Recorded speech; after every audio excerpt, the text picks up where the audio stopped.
Welcome to the channel. Thanks for coming along. What we're doing today is going over the QAD MX2. This is like the old rest, but on steroids. I want to break it down for you guys and kind of show you why I switched to QAD. Here we go. I got a prototype, got to test it all fall. Guys, I think burger buttons, they might be on their way out, literally, because with the integrate system, which you can only get through QAD, basically, I think there's 10 bow manufacturers now that are on board with the program. So I don't know if I'll ever go back because the teeny tiny size of this rest, ounces, we're talking ounces, it's not blocky, it's like have a purpose for every ounce on your bow, and this kind of checks that box. So just as durable, strong, but yet quite a significant difference in the size and the fit. And so the system is pretty awesome. If you want to see the full installation, check out our in-depth bow build video with the new lift. We really broke it down, but basically all it is a little hash mark on here. You're going to take this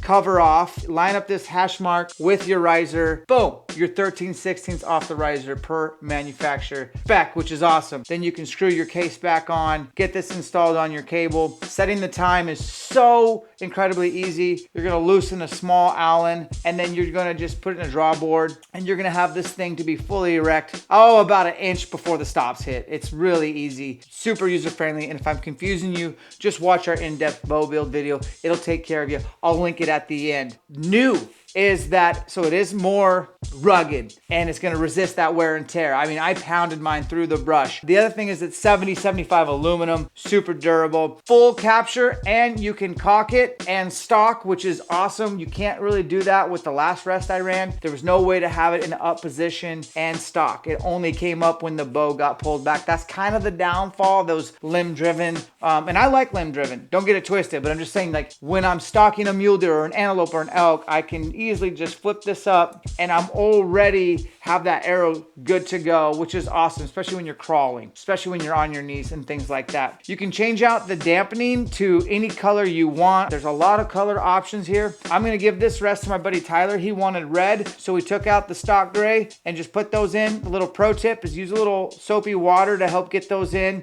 and I'll drop a little guide here that you can see right now.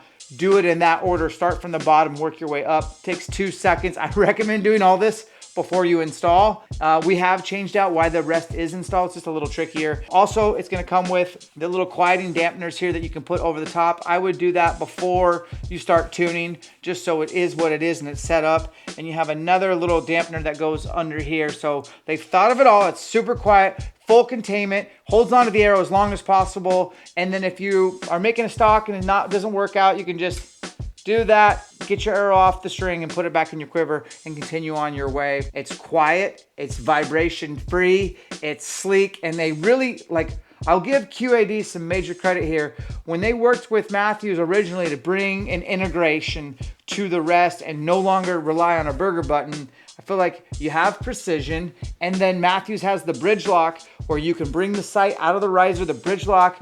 You can use the stabilizers if you want, and you can really start bringing everything in. You add the low pro 2-piece or 1-piece, everything is bringing closer, and these small little things add up to awesome performance. So check out the MX2. I wanted to let you guys know, hey, I've been a pretty strong advocate for limb-driven rests, but ultimately for my style of elk hunting, being able to have full containment and be able to cock your arrow while you're stalking, huge. I like it. MX2, it's on steroids. Go check it out. Yellow, blue, pink, ambush green, purple, white, black, green, maroon or red, orange, and almost like granite. This one's going on Tyler's.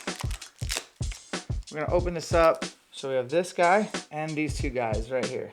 So these dudes right here are gonna go in here.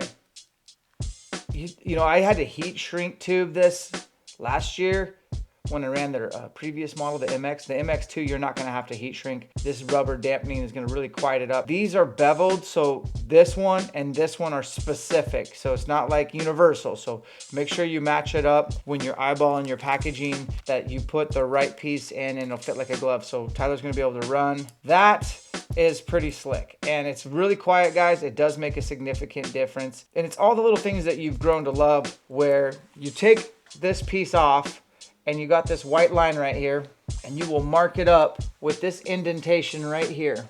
And that's gonna put you automatically 13/16 off the riser. You are square, you are to manufacturer spec. And then obviously the micro adjust is unmatched. And then you'll just tighten that bolt down on this cap and you are good to go. I mean, that is a small footprint for a rest, and it is cable driven, right? And so you'll have to make sure your time's right, but I've put thousands of arrows through this new bow and haven't had an issue. And the biggest thing for me, besides the full capture, is being able to click up and make stocks with that arrow knock. That's something you're not gonna be able to do with like a limb driven rest or whatever. That's just not how they work. And then the micros are huge. So you have your little adjustment right here to move this left or right if you were to, although I would rather do, you know, shims, top hat, basically cam lean to move the string. If you're tuning and if you don't know what I'm talking about, disregard. But the micro adjust, just the one click at a time, left or right, is huge. And then for your elevation, you take the plate off and use that knob. Maybe you're being really super nitpicky, which I respect, and you just want to bump that rest ever so slightly up or down. And these micro adjusts are awesome for that final broadhead tune, which is super important to me, especially if you're shooting fixed broadheads. And then if you want, you can knock it back down. It's a no nonsense, awesome design that I've been critical of the past, but the MX2 is basically like on performance enhancing drugs. It's on steroids and it's quieter. You don't have to do anything like heat shrink like I had done in the past. Good job, QAD. It's for your non-shelf side burger button, and just push that in there. Now this is for Tyler's bow, so I'm not gonna do that. But mine, my Matthews one, is gray. So let's go ahead and take those out, show you guys what that looks like. All right guys, so we threw the white in. Super easy to take out, customize to whatever vibe you're looking for. If you're wondering what the other piece is for, you can put it on the non-shelf side burger button, cover that up if you want. But it's definitely a huge upgrade, which is awesome. And then so for Tyler's that I'm sending him home with, we're going to get him his cap and his bolt. So this is just kind of goes over the top once you've gotten your rest lined up perfectly. Also has the indicator. When Tyler comes over next time, we'll set up his timing and get him swapped out and have him try this and see if he likes it better. I didn't think I would, but I absolutely sold on it. I think it makes a lot of sense for elk hunting especially. When you're setting the time, a little pro tip is if you want this to be all the way up like that, not at 80, but all the way up 90 degrees, when your draw stops are about, I'd say within an inch of coming to a full stop, that's when you want that to pop all the way up. Super easy to set in a draw board, user friendly. Look how light this thing is, man. It weighs nothing. It takes up hardly any room and it brings everything super close. Get it integrated. I guarantee the bow you shoot, most likely you can use the integrate with it and get rid of the burger button. QAD hitting out of the park with MX2. Go ahead and check it out. This is what I'll be running in 2024. Thanks for watching, guys.